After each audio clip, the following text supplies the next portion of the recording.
I think the truth is that public opinion has grown wiser as it has watched the collapse first of the global warming scare and then of the whole environmental movement. And when one talks of the collapse of the environmental movement, it remains lavishly funded by taxpayers and by big corporate donors who can make money out of it.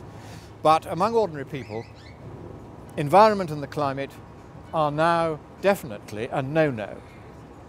There's been a real shift in the last few years. I was travelling to the airport just the other day and I said to the cabbie, London cabbies, they're always full of wisdom, I said, what do you think about this global warming? He said, global warming, governor, global warming, it's just another way of getting tax out of us, innit? And he sniffed. And that really is the attitude now. And he added a bit more, he said, you know, the climate, it changes, that's what climate does, isn't it? I mean, it's just cycles, isn't it? He knew perfectly well what the score was. He'd seen right through all the lavish propaganda. He didn't believe a word the BBC says about this or anything. They are no longer trustworthy. They are known to be pushing an agenda which has nothing to do with the truth. It is a hard left political agenda of its own, which is not at all welcome to most of the British people, particularly the working people of Britain. They really don't like it. And so what I think is now going to happen is that at least in the democratic countries, the dictatorships that have been pushing this global warming scare are gradually going to be not heeded anymore. They're going to be ignored. And the siren calls for more of the taxpayers' money to pay for more bureaucracies to save us from ourselves at our own expense are going to fall on very deaf ears from now on. We, the people, are not going to pay a single cent for any more of this nonsense if we get our say.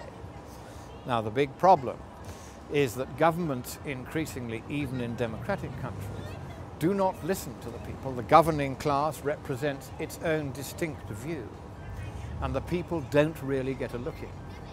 This is a widespread problem which I think can be solved by something rather close to the Swiss initiative referendum, where if enough people sign on demanding a referendum, there has to be a referendum on the topic that the people choose. And the result of that referendum is binding, following a subsequent general election, on the incoming legislature. And the extent to which the legislature complies with the will of the people in that referendum is reviewable in the courts.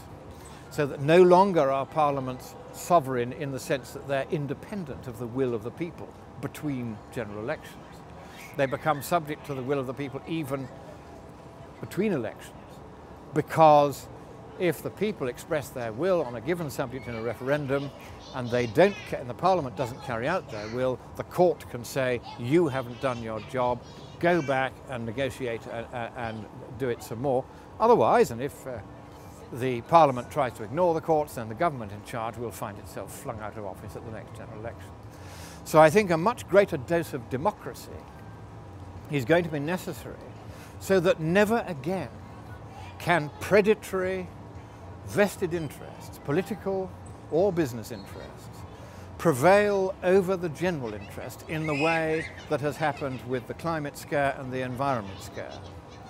We have to assert once again the will of the people over the vested interests and over the governments which until now have listened too readily to the vested interests and have too often been directly in their pay. And we have to say, in a democracy, it is the will of the people that shall in future prevail.